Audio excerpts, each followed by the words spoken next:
Hi everyone, कैसे हो आप सब। मैं हूँ तान्या फ्रॉम ई विद्यार्थी, आपकी संस्कृत टीचर। और आज की वीडियो में हम लोग देखने वाले हैं क्वेश्चन आंसर्स। हमने वीडियोस तो काफ़ी देख ली हैं, काफ़ी पढ़ने वाली वीडियोस देख ली हैं।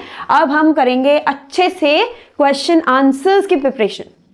उससे पहले मैं आपको बता दूं कि अगर आपको कोई भी डाउट हो, ठीक है, तो आप MCQ, solution, sample paper, important question, previous year papers, books, videos, notes, summary, ये सब कुछ फ्री में डाउनलोड कर सकते हैं ई विद्यार्थी की वेबसाइट से। वेबसाइट का लिंक आपको नीचे डिस्क्रिप्शन बॉक्स में मिल जाएगा और लिंक जो है उसका मैं बता भी देती हूँ, वो है www.evidyarthi.in। आप जाइए और फ्री में, free of cost, no hidden charges, आप ये सब डाउनलोड कर सकते हैं अच्छे से पढ़ाई करने के लिए। तो चलिए अब हम स्टार्ट करते हैं क्वेश्चन आंसर्स।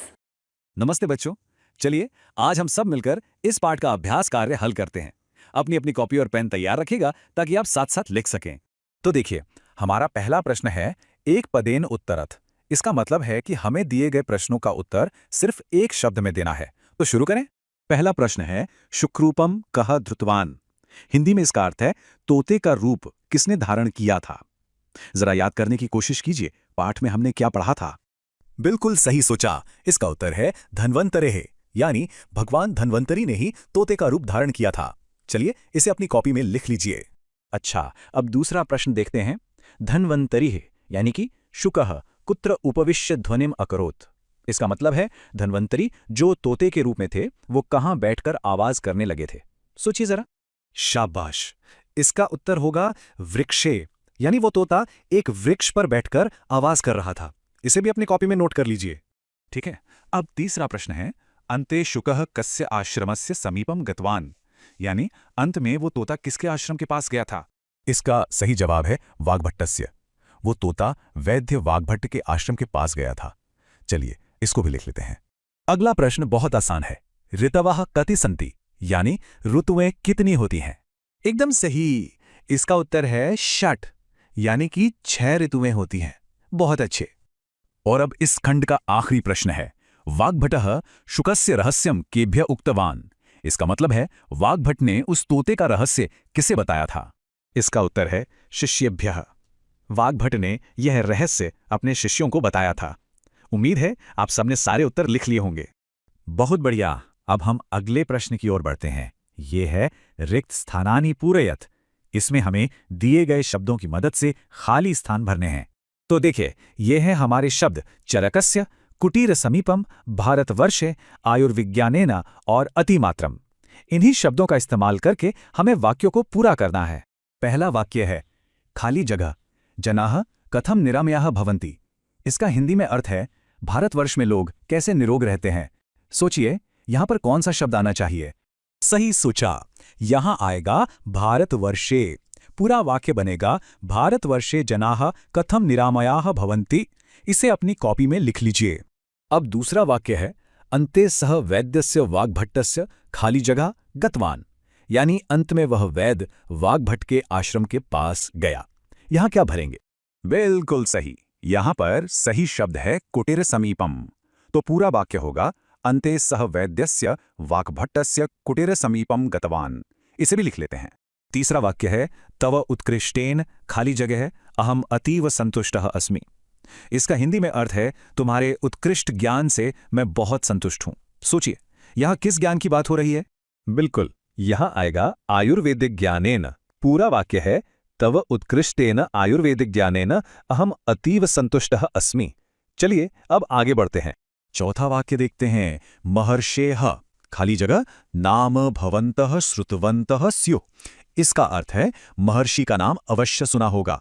कौन से महर्षि। हाँ, सही जवाब है चरकस्य। तो पूरा वाक्य बनेगा महर्षेः चरकस्य नाम भवन्तः श्रुतवन्तः स्युः।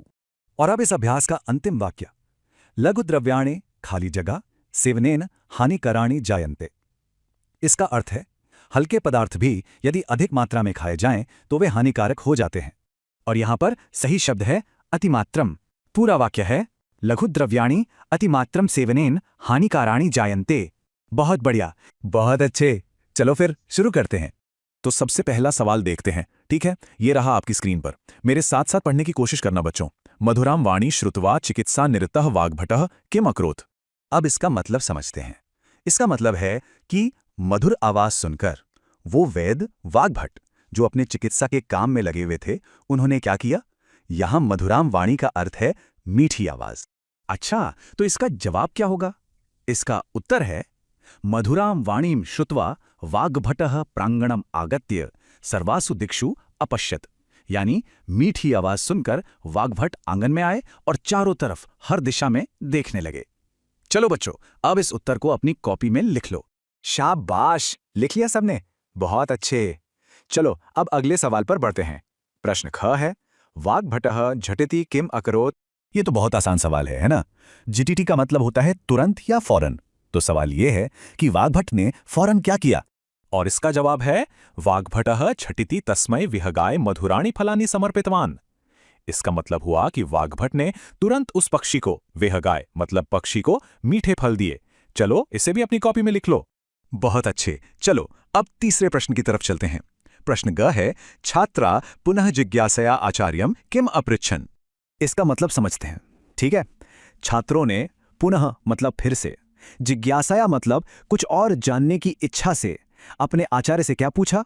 तो जिज्ञासा का मतलब हुआ जानने की इच्छा। अच्छा, इसका उत्तर थोड़ा सा बड़ा है, तो ध्यान से सुनना और लिखना।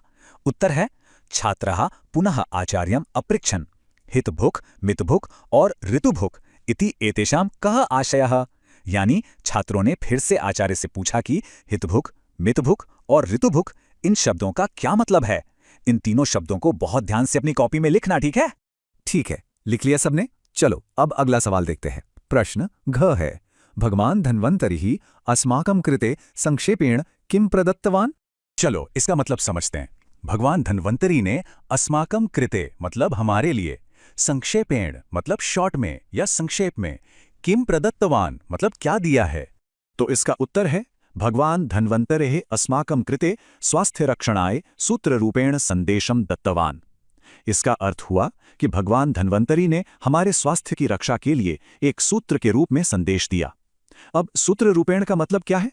जैसे मैथ्स में फॉर्मूला होता है ना, छोटा सा पर उसमें बहुत बड़ी बात छिपी होती है, बिल्कुल वैसे ही। चलो अब इसे भी अपनी कॉपी में लिख लो।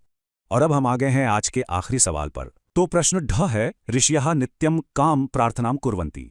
इसका मतलब तो बहुत ही आसान है। ऋषयः मतलब ऋषि मुनि, नित्यम मतलब रोज। तो ऋषि लोग रोज कौन सी प्रार्थना करते हैं? और इसका जवाब है ऋषयः नित्यम सर्वे भवन्तु सुखिना इत्यादि प्रार्थनाम कुर्वन्ति। यानी ऋषि लोग रोज सर्वे भवन्तु सुखिना वाली प्रार्थना करते हैं, जिसका मतलब है सभी सुखी रहें। चलो इस खूबसूरत प्रार्थना को अपनी कॉपी में सुंदर सुंदर अक्षरों में लिख लो। शाबाश। उम्मीद करती हूँ आपके क्वेश्चन आंसर्स अच्छे से आ गए हों, समझ आ गए हों और आपके ये सॉल्यूशन जो है दिमाग में बैठ जाए, आंसर्स जो है दिमाग में बैठ जाए। आप अपने एग्जाम्स में भी ट्राई करना कि आप आंसर्स ऐसे ही लिखें, ठीक है जी? तो चलिए अब मैं आपसे नेक्स्ट वीडियो में मिलती हूँ। हम फिर से क्वेश्चन आंसर्स प्रिपेयर करेंगे नेक्स्ट वीडियो में अगले, ठीक है जी? आप लाइक शेयर सब्सक्राइब करना ना भूलें और अपने दोस्तों के साथ भी ये वीडियो जरूर शेयर कर देना। अच्छे से पढ़ाई करना, ऑल द बेस्ट। और कोई भी प्रॉब्लम हो तो कॉमेंट सेक्शन में लिख देना। बाय।